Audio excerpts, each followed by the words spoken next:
Lesson 2.2, the product rule. So yesterday we had, we were working with derivatives. We were differentiating different expressions and polynomials. And sometimes we got those polynomials in factored form. You don't necessarily need to write this down, but we got them in factored form. And what we had to do was expand them and simplify and then take the derivative. What we're going to learn today is the product rule, which allows us to find the derivative of a polynomial in factored form, in this case, a quadratic in factored form, without expanding and simplifying first. Okay, so here is the product rule. We'll leave that there. The product rule states if p of x, so some polynomial, is equal to f of x, g of x, so if some polynomial can be represented as the product of two other functions, if some function can be the product of two other functions or is the product of two functions, where f of x and g of x are differentiable,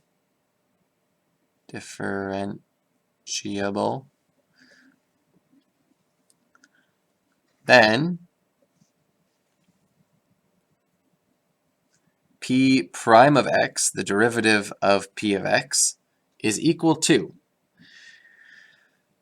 the derivative of f of x times the original function g of x plus the original function f of x times the derivative of g of x. Okay, so this is one notation for this. We're going to write it a couple different ways. But basically, again, if you have a function that is the product of two functions, you can take the derivative of that function by taking the derivative of the first function times the second function plus the first function times the derivative of the second function. So in its other formation, we could write maybe just or the derivative of f of x, g of x is equal to f of x times the derivative of g of x plus the derivative of f of x times, and actually I should switch this around, sorry, I should put g of x first, plus g of x times the derivative of f of x. Okay, you might think that notation is a little bit confusing just looking at it outright, but it says the same thing. Take one of the original functions, multiply it by the derivative of the second function, and then take the original second function and multiply it by the derivative of the first function, add them up, and you get the derivative of the original function, which is up here. P of x is f of x times g of x. Here's the so finding the derivative of f of x times g of x is done this way. Yes? Yes. On page 89, there is a lengthy proof for the product law, how we know this is true. We're not going to look at that, but you can go ahead and read that if you're interested. Example 1. Example 1, we are just applying the product rule in order to differentiate a given function. So in A, we're given the function p of x is equal to 3x minus 5 in brackets times x squared plus 1 close bracket. We're going to differentiate it using the product rule, and off to the side over here we're going to actually use the old way of doing it as well, and then we'll compare the two, see that we got the same answer. It's kind of a check your answer. We won't do that every time, but what are we doing with the top example? Okay, so it says that we are going to find the derivative of p of x, so p prime of x, by doing what? We're going to take the derivative of our first function, multiply it by our second function, and then we're going to take our first function and multiply it by the derivative of our second function. So in order to do this, we first want to kind of establish which function is f of x and which function is g of x, and then also find the derivative of each of them, and then we can just plug them right in to this statement. When you're doing your practice problems, you'll probably just do this all in one step, but we're going to let f of x be 3x minus 5, and we're going to let g of x be x squared plus 1. Then the derivative of f of x is 3, and the derivative of g of x is 2x. Okay, so now we have all the bits and pieces of information. All we have to do is plug it in. That looks like this. P prime of x is now f prime of x, the derivative of f of x, that's 3, times the original g of x, which is x squared plus 1, plus the original f of x, which is 3x minus 5, times the derivative of g of x, which is 2x. You can put that in brackets if it's helpful. And from here we can expand and simplify. So we distribute the 3, we get 3x squared plus 3. We distribute 2x, we get 6x squared minus 10x. Simplify this, we get 9x squared minus 10x plus 3.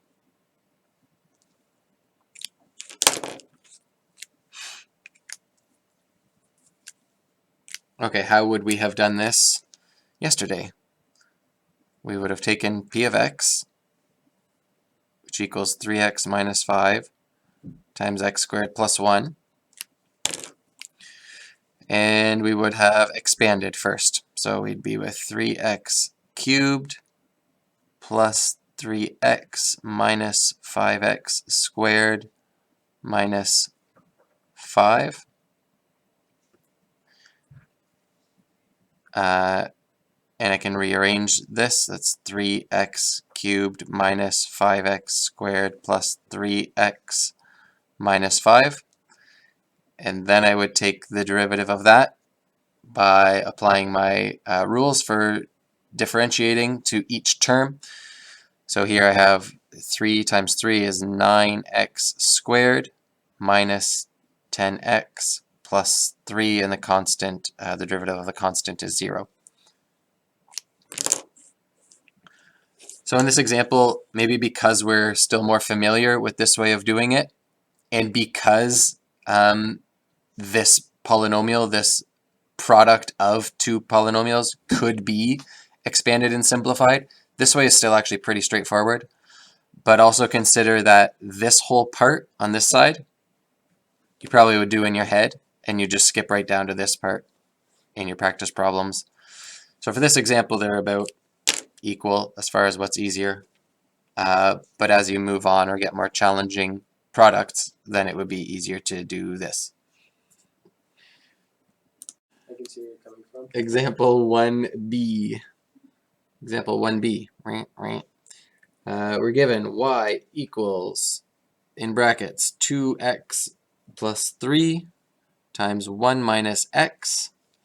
We are going to use the product rule to find the derivative of this. So again, our first step is then to define two functions that make this product function. So we're going to let f of x equal 2x plus 3, and we're going to let g of x equal 1 minus x.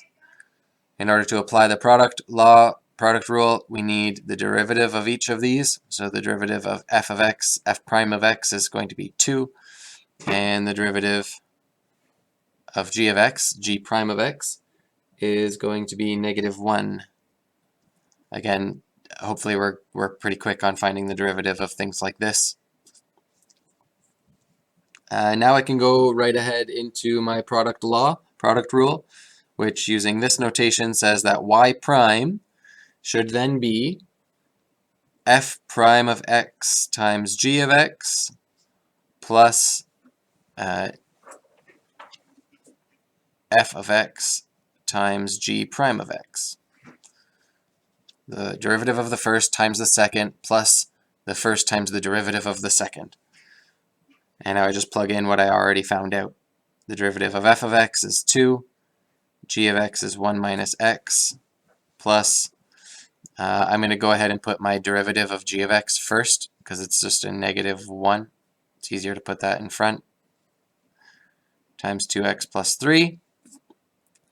Distribute 2 minus 2x, plus, and because I'm dealing with different signs here, I'm going to leave the plus sign there and deal with it in an extra step, which you probably don't need to do, but well, I guess what I could think about is the only thing this negative 1 is going to do is going to change the sign of both of these terms. So maybe I'll just go minus 2x minus 3. Simplify. We've got negative 4x minus 1.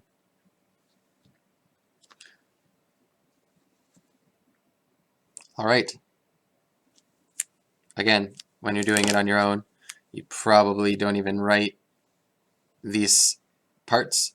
You just kind of do the differentiation in your head and plug it into the right place once you get good at it. Okay, example 2, we're going to use the product rule to differentiate, and then we're going to find the equation of a tangent line. So we are given a curve, which is y equals x squared in brackets minus 1 times a trinomial x squared minus 2x plus 1. So here you can see that using the product rule is probably going to be faster than expanding and simplifying and then differentiating, because we have this trinomial here. And we are going to determine the equation of the tangent. Determine the equation of the tangent at x equals 2. Determine the equation of the tangent at x equals 2. We're going to use different notation here just to give ourselves some practice. So we're going to find, if this is y, then we are going to find the derivative of y, that is dy by dx. And in order to do that, what do we need to do? Well, we need to take the derivative of the first, which is x squared minus 1. We're going to multiply that by the second function. Then we're going to add the product of the first function times the derivative of the second function. Take a second to read through that and get used to the terminology. See what's going on here.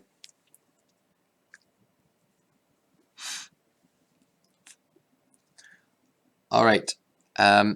If it's helpful to you, you could kind of put this whole section in a big bracket and this whole section in a big bracket. You don't need to, but this is what it looks like. So we're taking the derivative of the first function, which is just 2x, and it's being multiplied by x squared minus 2x plus 1. Plus sign. Copy down the first function, x squared minus 1. And then taking the derivative of the next function, which is 2x minus 2. Am I doing that at a good pace, differentiating things like this? You guys can see that the derivative of this is 2x, the derivative of this is negative 2, and this gets 0.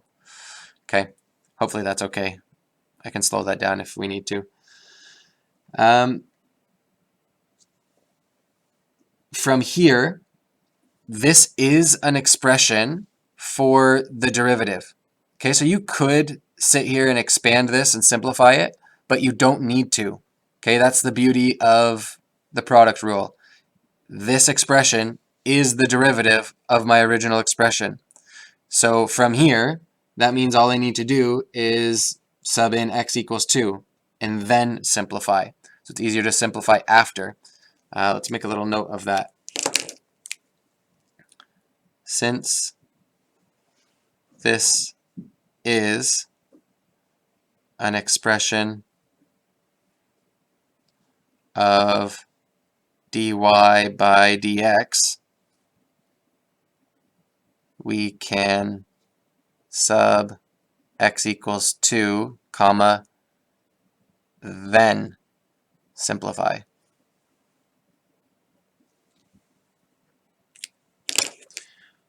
All right, what does that look like? Well, everywhere I see an x, I'm going to put in a value of 2, and that when we simplify that and evaluate that, the resulting value is going to be the slope of the tangent at the point x equals 2.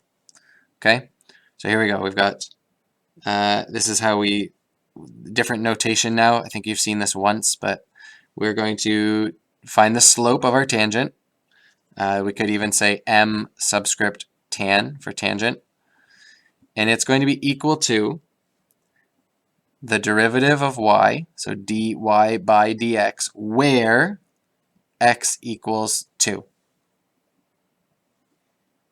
Wait, why tan? Oh, tangent. Tan for tangent, yeah. If that's confusing, you can throw a G on the end or something. Then it says tang, which is probably also confusing.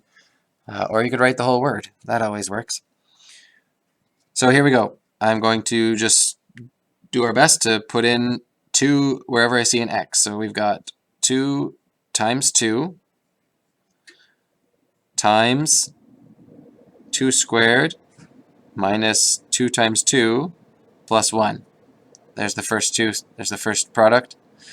Then we've got 2 squared minus 1 times 2 times 2 minus 2. Double check that yours looks like mine. Whole bunch of 2's. And you could put this in your calculator in 1 step. I would probably do it in my head in 2 steps or so. And again, it's multiplication, so a lot of these products end up running together, but I would just probably do, okay, this is 4.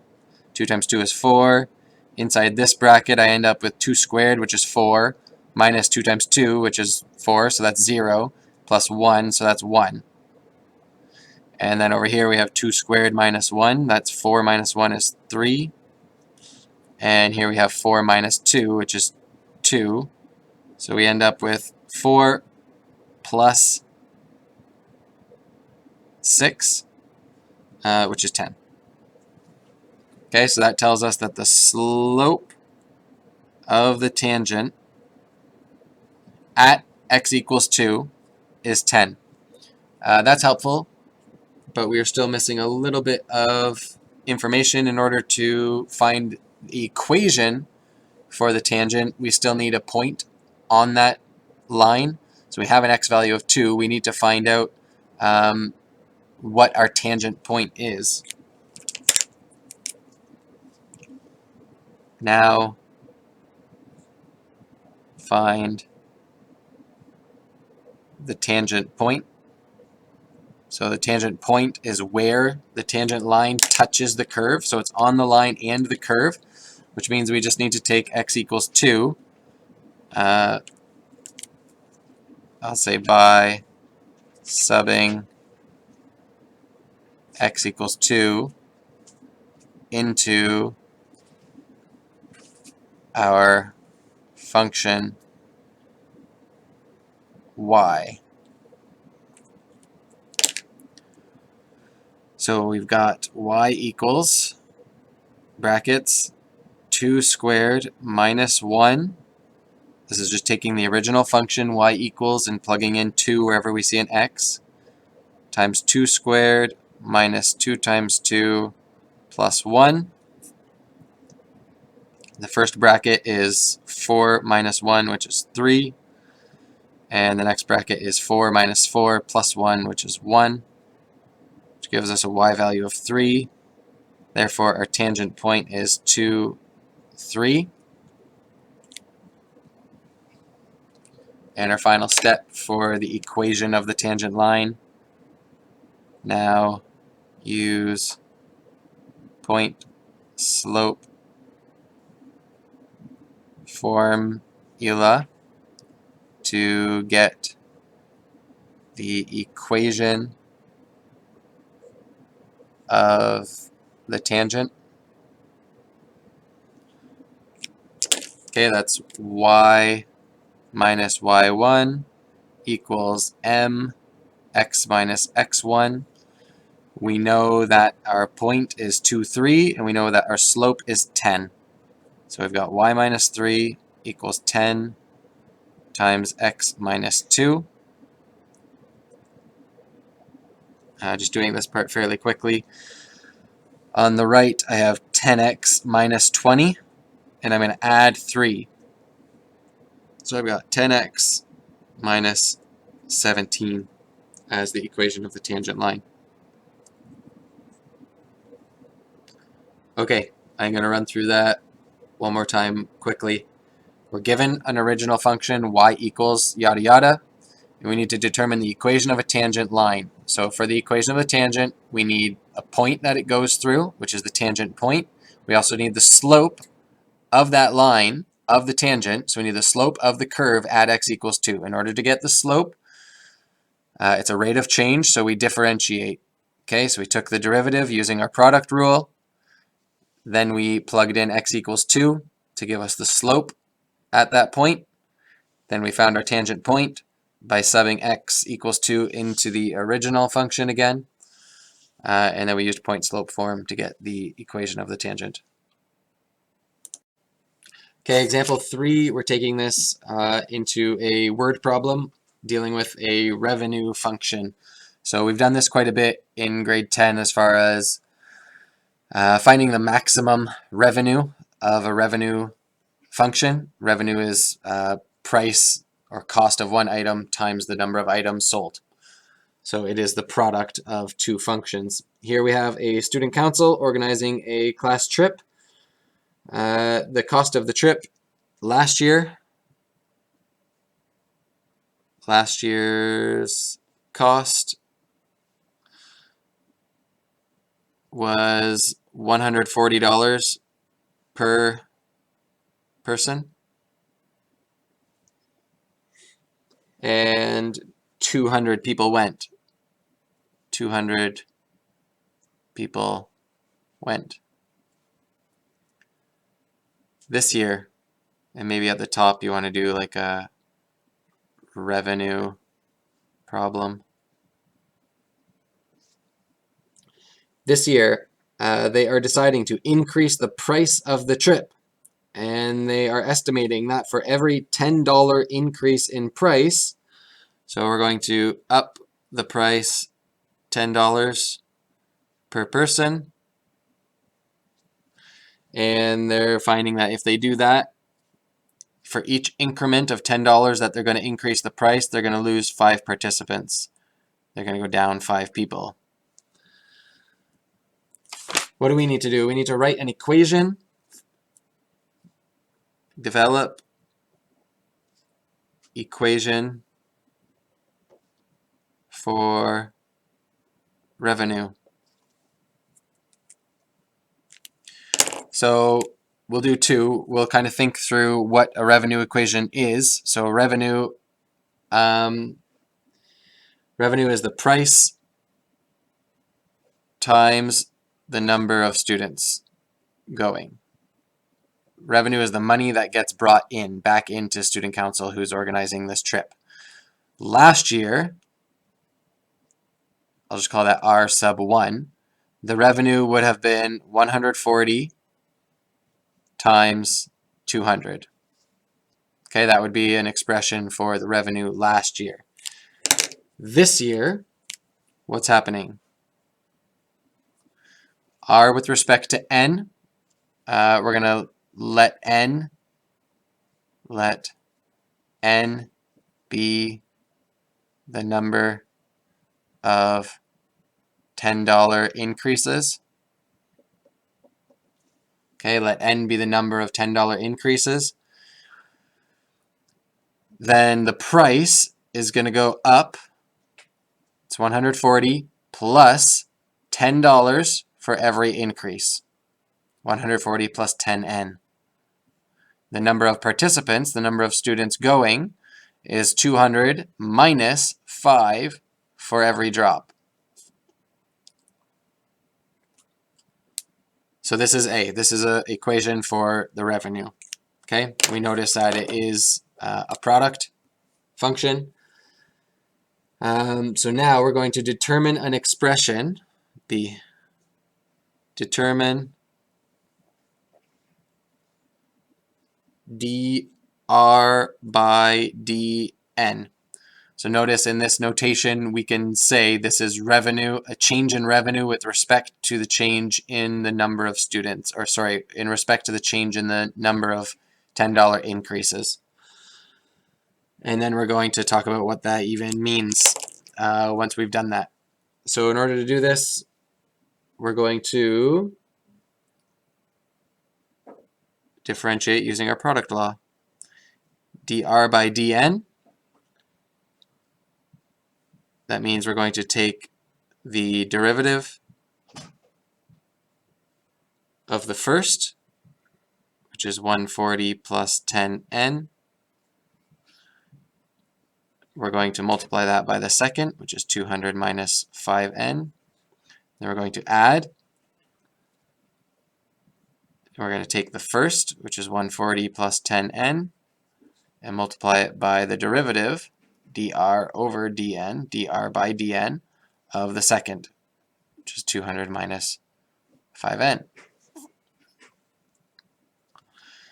And again, when you get quick at this, you might not even need to write this step, okay? The derivative of the first function is simply 10. So 10 times 200 minus 5n. And then we have 140 plus 10n times the derivative of the second, which is just negative 5.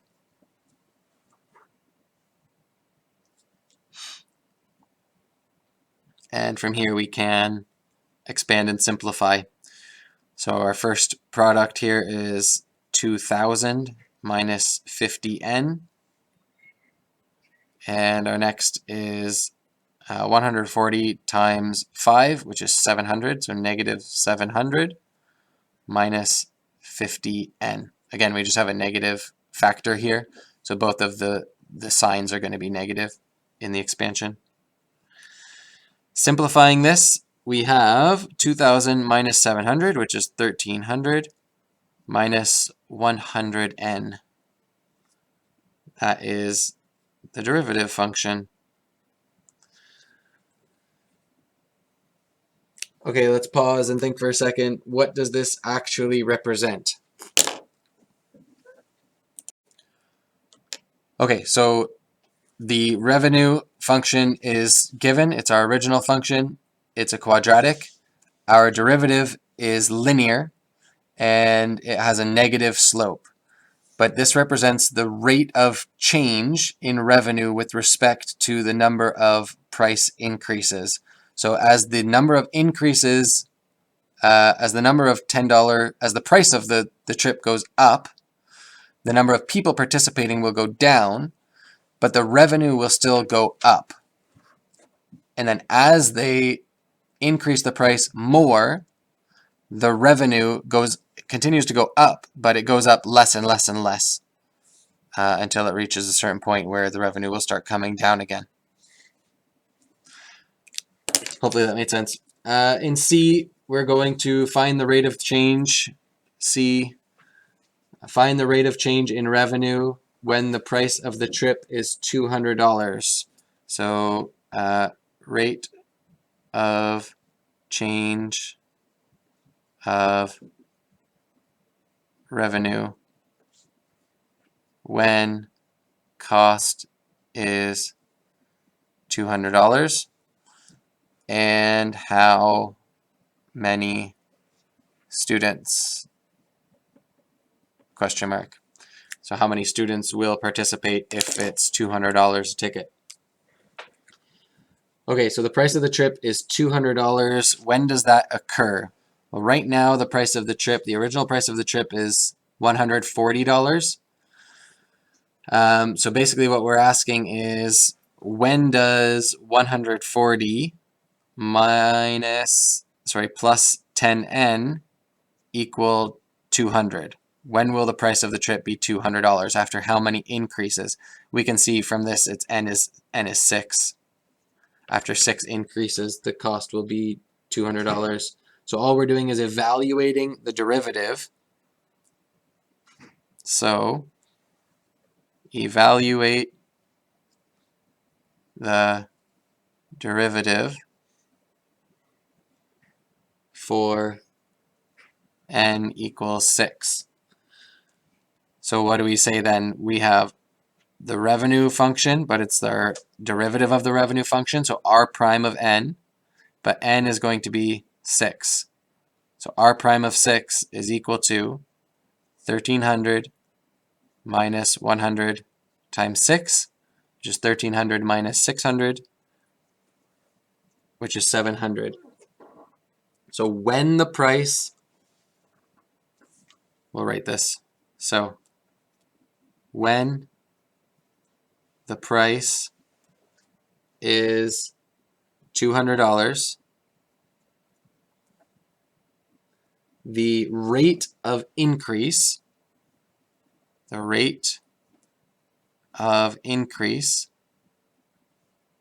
in revenue is $700 per increase. So your revenue is getting stronger and stronger at this point, and it's rising, it's increasing at a rate of $700 per price increase.